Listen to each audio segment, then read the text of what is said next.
قرۃ العین طاہرہ کے بارے میں ہم آپ کو ایک ویلاگ میں بتا چکے ہیں۔ آج ان کی شخصیت کا ایک اور رخ آپ کے سامنے رکھتے ہیں۔ یہ تحریر ہے سعد اللہ جان برق کی۔ کافی عرصہ ہوا علامہ نیاز فتح پوری کے رسالے نگار میں نیاز صاحب نے اس عجیب و غریب انوکھی اور حیران کن شخصیت قرۃ العین طاہرہ زرین تاج پر ایک مضمون لکھا تھا۔ باقی ادبی تذکروں اور فارسی شاعری میں اس بیچاری معصوم و مظلوم اور ساتھ ہی بہترین شاعرہ کو ہمیشہ نظر انداز کیا جاتا رہا ہے۔ وجہ اس کی یہ ہے کہ ہمارے ہاں ہر فن و ہنر کو دین سے منسلک کیا جاتا ہے، یعنی پہلے اسے کلمہ پڑھوا کر مروجہ دینی اتھارٹیوں سے خود تسلیم کرنا ہے، تب وہ کسی فن کو ہاتھ لگا سکتا ہے۔ اگر ایسا نہ ہو تو کوئی کتنا ہی باکمال کیوں نہ ہو، اس پر کفر کا فتویٰ لگا کر نابود کر دیا جاتا ہے۔ قرۃ العین طاہرہ بھی اسی المیہ کا شکار ہوئی، بلکہ وہ بجائے خود ایک مجسم المیہ تھی۔ اس کی 32 سال کی مختصر سی زندگی کو جابرانہ اور مردانہ قوتوں نے سراپا گریہ بنا کر رکھ دیا تھا۔ عام طور پر اسے بہائی مذہب کی پیروکار کہہ کر قابل نفرت تب بھی بنایا گیا تھا اور بعد میں بھی، لیکن کسی نے اس کی بے رحم زندگی کو صحیح نظر سے نہیں دیکھا۔ بہائی مذہب ایک چون چون کا مربع اور مکس اچار ہے۔ اس کا بانی محمد علی باب بجائے خود ایک اب نارمل جنونی اور نفسیاتی مریض آدمی تھا۔ وہ جاہ طلبی اور اقتدار پسندی کے جنون میں مبتلا تھا اور اپنے اس جنون کے لیے اس نے مذہب کا راستہ چنا۔ اس کے نظریات بھی عجیب و غریب تضادات سے بھرے ہوئے تھے۔ وہ بھی ان بہت سارے اب نارمل لوگوں میں سے تھا جو کسی اور راستے میں اپنی انفرادیت پسندی بلکہ نرگسیت کی راہ نہ پا کر مذہب کو اپنا آلہ بنا کر استعمال کرتے ہیں۔ دوسری طرف برسر اقتدار اشرافیہ کے زدگان بھی کسی تنکے کی تلاش میں ہوتے ہیں، چنانچہ اکثر ننگ دھڑنگ، میلے کچیلے، غلیظ اور مردار لوگوں کو بھی کچھ نہ کچھ عقیدت مند مل جاتے ہیں اور اسے بانس پر چڑھا کر اور بھی پاگل بنا دیتے ہیں۔ چنانچہ محمد علی باب بھی ایک ایسا شخص تھا جو اپنے آپ کو نبی کہتا تھا، خدا بھی اور حضرت علی بھی۔ اس کا کہنا تھا کہ ٹھیک ہے، نبی کوئی نہیں آ سکتا، لیکن خدا خود تو انسانی روپ میں آ سکتا ہے اور وہ میں ہوں۔ یہاں اس کے بے ترتیب منتشر اور لغو نظریات میں ہندو دھرم کے اوتاروں کا عنصر بھی آ جاتا ہے۔ وہ اپنے آپ کو باب الابواب بھی کہتا تھا، کیونکہ رسول اکرم صلی اللہ علیہ وآلہ وسلم کی ایک حدیث ہے، میں علم کا شہر ہوں اور علی اس کا دروازہ۔ محمد علی باب نے بھی کہا کہ میں علی یعنی علم کا دروازہ اور اصل میں خدا کا اوتار ہوں۔ یہ سب کچھ خرافات ایک طرف، لیکن اس نے بے پناہ آزادی کا علم اٹھایا تھا اور اسلام کے شاعر کو منسوخ کر کے مادر پدر آزادی کا پرچار کیا تھا۔ یہ بھی ایک فطری امر ہے کہ جب معاشرے پر جبر، بے رحم اور لالچ و ہوس کو دین قرار دینے والوں کا غلبہ ہو جاتا ہے تو اس کا رد عمل بھی ایسا ہی ہوتا ہے جیسا محمد علی باب تھا، لیکن پھر یہ کسی کے اختیار میں نہیں ہوتا کہ رد عمل کو مہار ڈالے، یا یوں کہے کہ ایک انتہا کا رد عمل بھی مخالف انتہا تک پہنچ جاتا ہے۔ قرۃ العین طاہرہ بھی اس محمد علی باب کے جھانسے میں آ گئی۔ کچھ بے مہار قسم کے لوگ تو یہاں تک کہتے ہیں کہ وہ محمد علی باب کی داشتہ تھی، لیکن یہ بالکل غلط ہے۔ وہ اپنے پس منظر کا شکار اور خواتین پر ہونے والے بے پناہ مظالم کا رد عمل تھی جو اس وقت کے مذہبی حلقوں نے عورت پر مسلط کیے تھے۔ محمد علی باب کے نظریے میں اسے عورت کی نجات کی روشنی نظر آئی تو اس کے ساتھ ہو گئی۔ ادھر محمد علی باب بھی اپنی عیاری اور مکاری کے لیے ایک حسین و جمیل اور ذہین و فطین شاعرہ کو نعمت غیر مترقبہ سمجھ کر فائدہ اٹھانے لگا۔ اس مظلوم عورت کو سمجھنے کے لیے اس کی اپنی زندگی کے نشیب و فراز ہماری رہنمائی کرتے ہیں۔ وہ قزوین کے ایک دینی گھرانے میں ملا محمد صالح کے ہاں پیدا ہوئی تھی۔ اس کی شادی 7 سال کی عمر میں اپنے سے بہت بڑی عمر کے شخص یعنی 30 سالہ چچا زاد ملا محمد سے کر دی گئی۔ اب ہم اس قسم کے لوگوں کے جنسی نفسیات پر زیادہ روشنی نہیں ڈال سکتے، لیکن بجائے خود 4 بیویوں کے ساتھ ساتھ حسب توفیق کنیزیں پالنے سے خود اندازہ ہو جاتا ہے کہ ان کنیزوں کی حیثیت جائیداد منقولہ کی ہوتی تھی۔ انہیں خریدا بیچا جا سکتا تھا اور طبیعت تیز ہونے پر مارا بھی جا سکتا تھا۔ قرۃ العین کی عمر 7 کا تصور کر لیجئے۔ 7 سال کے بارے میں سوچ لیجئے کہ اس عمر میں کسی بچی کو جنسی افعال کا شکار بنایا جائے تو اس پر کیا گزرتی ہے۔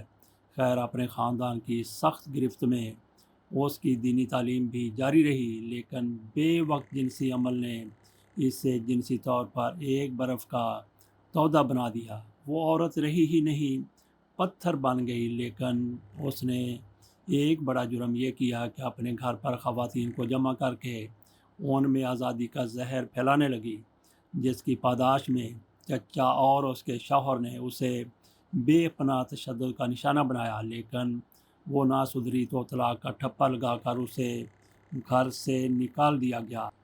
تب وہ کربلا کے ایک عالم کاظم رشتی سے متاثر ہوئی۔ وہ ان سے ملنے کربلا پہنچی، مگر کاظم رشتی 10 دن پہلے وفات پا چکے تھے۔ تب یہ کٹی پتنگ محمد علی باب کے ہاتھ لگ گئی۔ محمد علی باب اسے اپنے نظریات کے لیے استعمال کرنے لگا، کیونکہ وہ ایک بے پناہ حسین و جمیل عورت ہونے کے ساتھ ساتھ ذہین و فطین شاعرہ اور مقررہ بھی تھی۔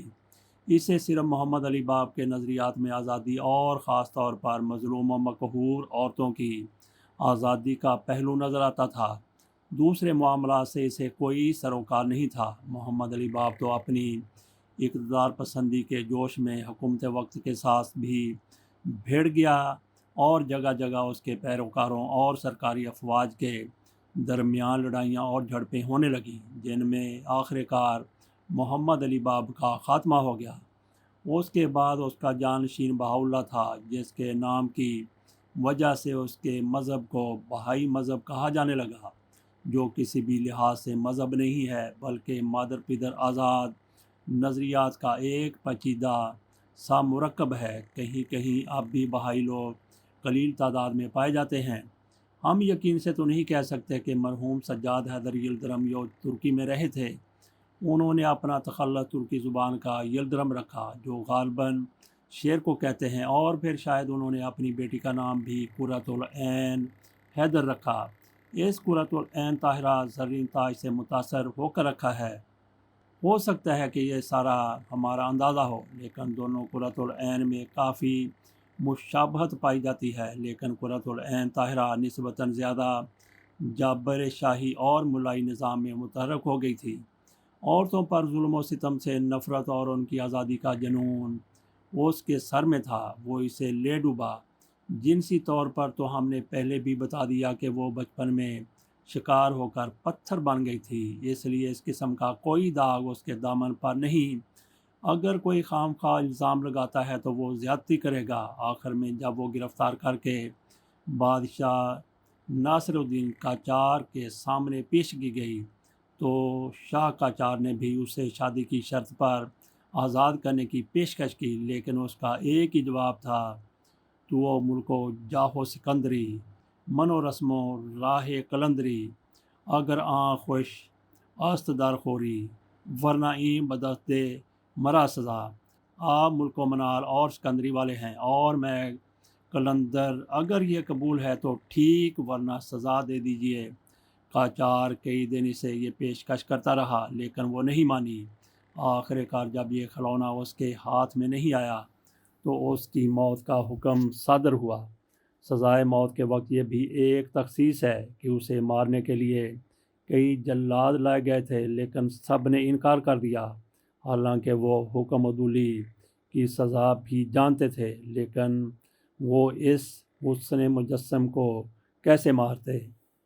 تار تار لباس، بکھرے ہوئے سوکھے بال اور گرد و غبار میں لپٹا ہوا اس کا کہیں کہیں سے زخمی وجود، اس کی سنہری لیکن زرد جلد کے اندر سے کچھ ایسی روشنی پھوٹ رہی تھی جیسے کسی زرعی بلوری فانوس کے اندر شمعیں جل رہی ہوں۔ آخر بڑی کوشش کے بعد ایک حبشی جلاد کو بہت ساری شراب پلا کر مدہوش کیا گیا اور اس سے یہ نیک کام کروایا گیا۔ پہلے اسے گلا گھونٹ کر مارا، پھر ایک اندھے کنویں میں اس کی لاش کو گرا کر اوپر سے پتھر، خاردار جھاڑیاں اور مٹی بھر کر ہموار کر دیا گیا تاکہ اس کا نام و نشان تک باقی نہ رہے۔ نہ کہیں اس کا جنازہ اٹھا، نہ قبر کھودی گئی، نہ 2 گز کفن پہنایا گیا اور نہ کہیں قبر یا مزار بننے دیا گیا۔ بھر مزارے ماں غریباں، نئے چراغے نئے گلے، نئے پروانہ ناسودز نے صدائے بلبلے۔ یہ بیت ہی شاید اسی کے لیے نور جہاں نے کہا تھا، کیونکہ ملکہ نور جہان کی قبر بھی بنائی گئی تھی۔ مزار بھی اب تک ہے اور کافی عرصہ اس پر چراغے اور گلے کا سلسلہ بھی رہا ہوگا۔ البتہ بہادر شاہ ظفر کی یہ بات درست تھی، پہ فاتحہ کوئی آئے کیوں، کوئی 4 پھول چڑھائے کیوں، کوئی آ کے شمع جلائے کیوں۔ میں وہ بے بسی کا مزار ہوں، نہ کسی کی آنکھ کا نور ہوں، نہ کسی کے دل کا قرار ہوں، جو کسی کے کام نہ آ سکے۔ وہ ایک مشت غبار ہوں، وہ ایک مشت غبار ہوں۔